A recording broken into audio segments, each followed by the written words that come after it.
The liberals are waking up, and it's about time. I felt like I've been standing on this liberal hill for the longest time with no one else in sight as the far left took over and traditional liberals fell asleep.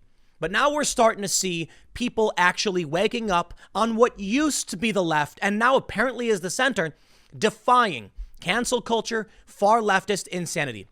Of course, to be fair, Bill Maher has long called out the woke outrage mobs. But on a panel just the other night, Maher blasts cancel culture. It's a form of social murder. If conversation with people that we disagree with becomes impossible, what is the way that we solve conflict? Barry Weiss asked. The funny thing about it is that Bill Maher pushed back on the rotating wheel, on the shift of the Overton window. Barry Weiss and I are not centrists. We're not. We're liberals. We've been liberals forever. But because the wheel is shifted to the far left, we are now centrists in the general colloquial understanding, and that's the goal of the far left. What they're doing is a massive, big ask. They mainstream ridiculous far left policies so that general leftism seems centrist. They claim Bernie Sanders is a centrist. Sorry, bro, he's not. Now, I've been a liberal most of my life. And now the word is seemingly meaningless because liberal now applies to the far leftist. So I'll tell you this, if you're a conservative or a moderate or otherwise, stop calling leftists liberals because Barry Weiss, Bill Maher, people like me, we're liberals.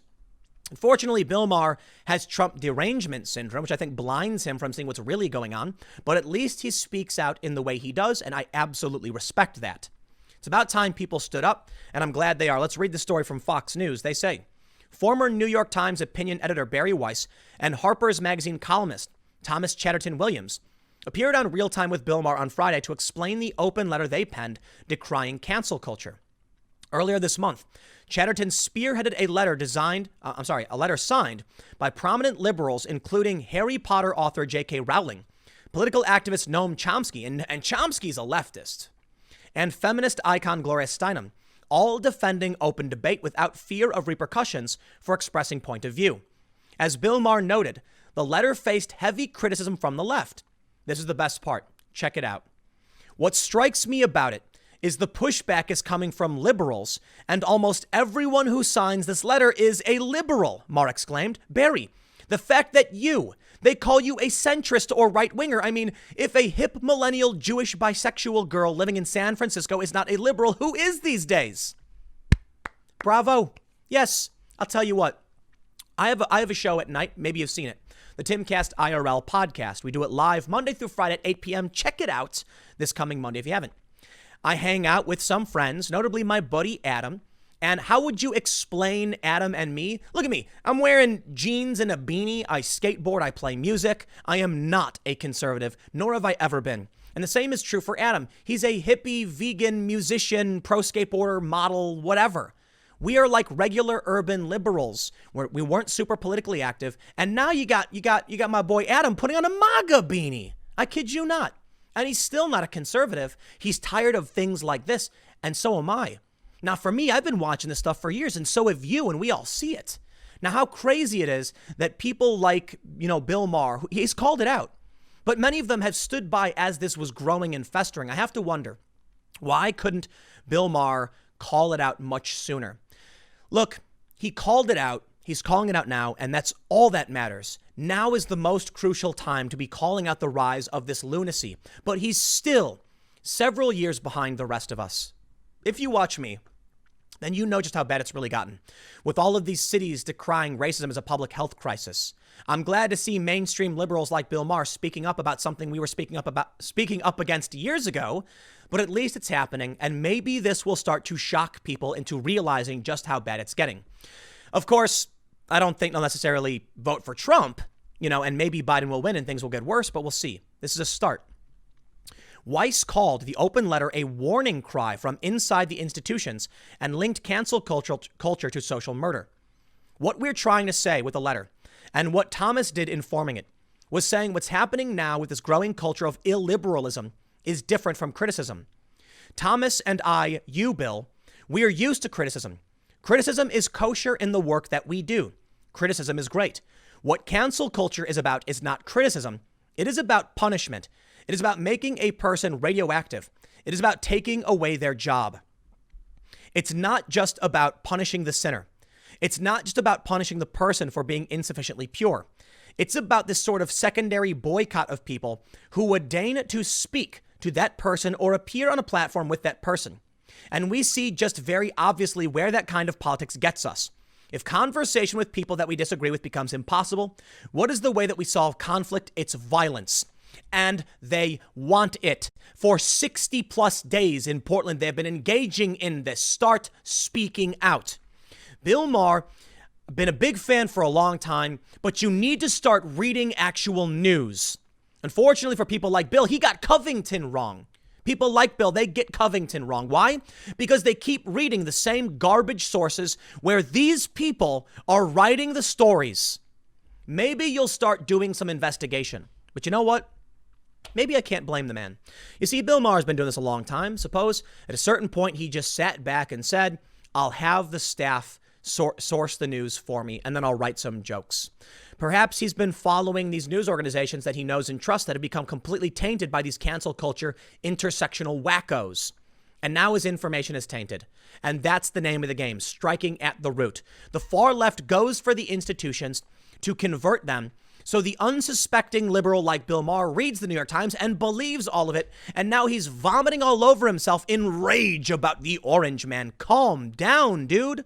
Yeah, Trump is bad. He's not that bad. Biden's way worse. Substantially worse. Why? These people will walk all over him, and it's only a matter of time before your show gets canceled. Why, Bill? Because they've been calling you alt-right for years. It's insane. Bill Maher, liberal as they come.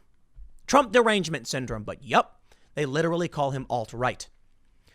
Weiss went on to claim that politics has become a religious identity for many Americans, pointing to the worship of those who support Trump and how on the left to be anything less than defund the police makes you something like a heretic.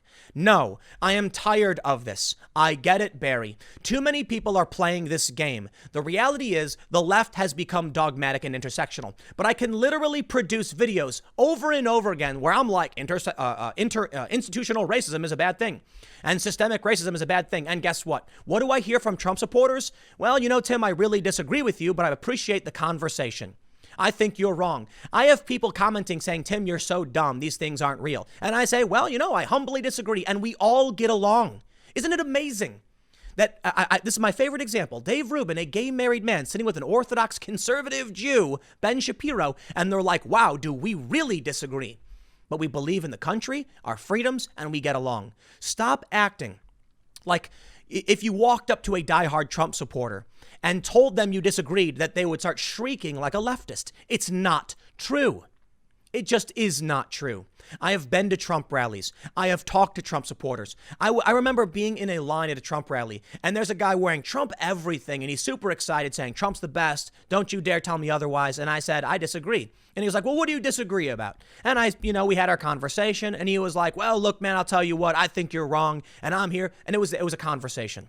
You know what happens when I go to these far left protests? They post pictures of my mom. They threaten me. They physically attack me. So to act like there's an equivalence here is just completely wrong. For 60 plus days, they've been throwing explosives at a federal courthouse. What did we get from Blue Lives Matter? They marched around waving little American flags and they went home. Has there been some violence on the right? You betcha. There has been.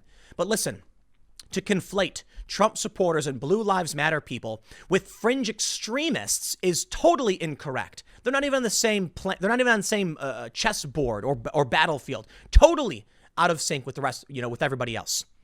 Now, among the Blue Lives Matter and the Trump supporters, has there been violence? Oh, of course. Some fists get through, punches get thrown, some people fight, but it's lopsided. On the right, you might see 1 in 10 incidents, 1 in 10 rallies, you'll get some violence. On the left, it's 1 in 10 where there's no violence. Okay, that's a little bit extreme. The point is, on the left, they entertain the far leftists. They say, respect a diversity of tactics. They allow Antifa to mill about throwing explosives and starting fires, and they've been doing it for 60 plus days. Only recently did they actually stop the violence. So please don't give me this the equivalence nonsense. I get it. There is a sort of religious, kind of ideology among certain right-wing individuals and pro-Trump individuals. Many of them believe crazy things. But for the most part, where most of us stand. In the middle, there is the bigger tent is the right. Barry Weiss will be propped up by conservatives saying, good for you, Barry. Yet you would act like those Trump supporters would attack you or criticize you in the same way as the left is totally, completely incorrect. But you know what? I'm not here to rag on these individuals. I'm here to praise them. Like I said, give them respect. My politics are probably very similar to Bill's, to Barry, for instance, and Thomas. I probably agree greatly with them on many, many things. I probably agree with them more than I do conservatives. I've just been standing here longer waiting for you to show up, and I'm glad you've done it. Now, to be fair, Barry's been here for quite some time. I think she's fantastic. Bill has been calling them out. I'm glad to see they're mainstreaming this stuff and calling out the far left. Let's get more people to do it next. So bravo, Bill, Barry, and Thomas. I believe those are the people who actually were on the panel. I'm not sure if there was anyone else, but okay. If I missed anybody or someone else in the panel, you get credit too, but I think that was it. Let's see more conversations. All right. I got one more segment in just a few minutes. Stick around. I will see you all shortly.